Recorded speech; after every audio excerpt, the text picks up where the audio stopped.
Hey everyone, so I wanted to follow up on the last video that I posted, which is about anti-nutrients. So this is anti-nutrients part 2. Now what I want to be made well aware is that I am not anti-nutrient foods. In fact, most of my diet consists of anti-nutrient foods, and plenty of optimal healthy diets do in fact include many different forms of anti-nutrient foods. So what this video is going to be about is about how to make anti-nutrient foods work best for you. Now, one of the reasons that this is an important topic to myself is because I have scoliosis and I have a lot of inflammation in my body. I retain water a lot. I respond very badly to foods. I have a slow digestive system, and anti-nutrient foods play a huge part in my slow digestion, blocking nutrients that help to relieve inflammation and lower inflammation throughout my body, and things that cause water retention within the system. Anti-nutrients block your body's ability to fully digest and absorb certain beneficial, needed, vital vitamins and minerals. So, that being said, this video is about how to reduce anti-nutrients in your diet.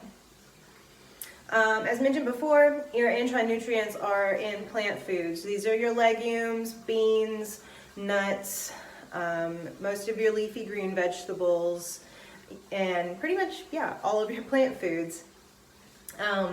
But these aren't bad foods. Most anti-nutrient containing foods also happen to be really high quality antioxidant foods, which we need for many processes throughout our system. So I don't believe that anti-nutrients are bad foods, and I'm not against them. I'm just wanting to share with you how to prepare them and include them in your diet so that you get the most out of everything that you're eating and so that your body is working optimally. So again, these are grains, legumes, and nuts, and leafy greens that contain the highest levels of phytates, tannins, lectins, protease inhibitors, which slow down your body's ability to absorb and use proteins efficiently, and calcium oxalate, which also slows down your body's absorption and use of minerals. So the ways that you can prepare grains, legumes, and nuts, and other leafy green vegetables in your diet so that your body is not compromised: soaking, sprouting, fermenting, boiling, or a combination of all of them. So now, when you soak anti-nutrient foods, most of the anti-nutrients and the things that cause a problem in the digestion within the system once they've been ingested, soaking allows the plant or the seed or the nut to lose its anti-nutrient, because a lot of times anti-nutrients rest and live in the skin and on the shell of these foods. So that's why soaking is good. Now, I don't mean just like rinse them and put them in the sink for a couple of hours. They need to be soaked for an extended period of time, so like overnight. And don't go in and put your stuff in hot water for your soaking unless you intend on boiling it, because this can cause other issues, which I'm not getting into in this video. So room temperature water, cold water, soak them overnight. Sprouting. Sprouting reduces phytates in grains and legumes. It slowly lightens lectins and slowly lightens the protease inhibitors. Now, one of the big things that we should think about when it comes to sprouting and fermenting, if you're a bread eater, especially with what's been going on in South Africa, and people that are busy stockpiling food, keeping food in case something bad happens again. This can actually go all over the world.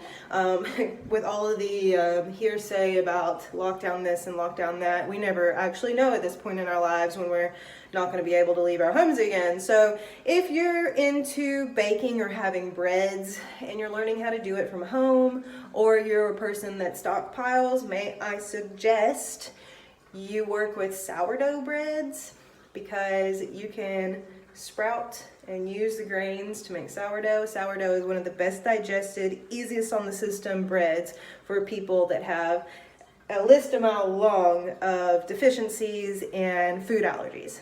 So sprouting reduces your phytates in grains and in legumes. Now fermenting these foods is even better because it takes it just a step further. This is where sourdough comes into play and why it's so good for you.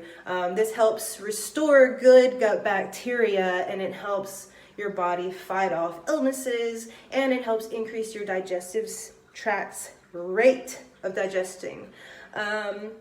Beyond fermenting, boiling, high heat degrades anti-nutrients. Boiling is the most effective at reducing all anti-nutrients from the source of food. Now, when you boil, most of the time, you boil your legumes, you boil beans, you can even boil your nuts and seeds.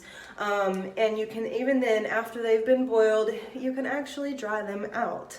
So boiling doesn't just necessarily mean that the next step is smushy, mushy, and gross.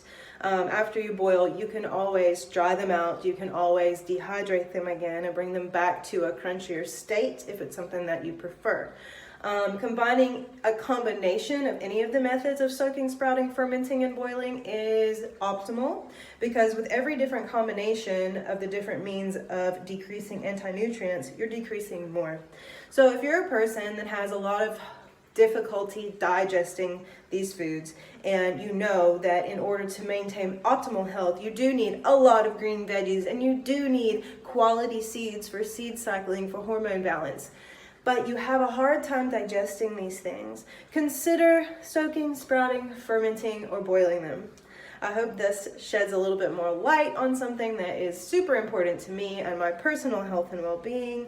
Stay tuned. I'll be coming up with new topics from next week. Thank you. Bye.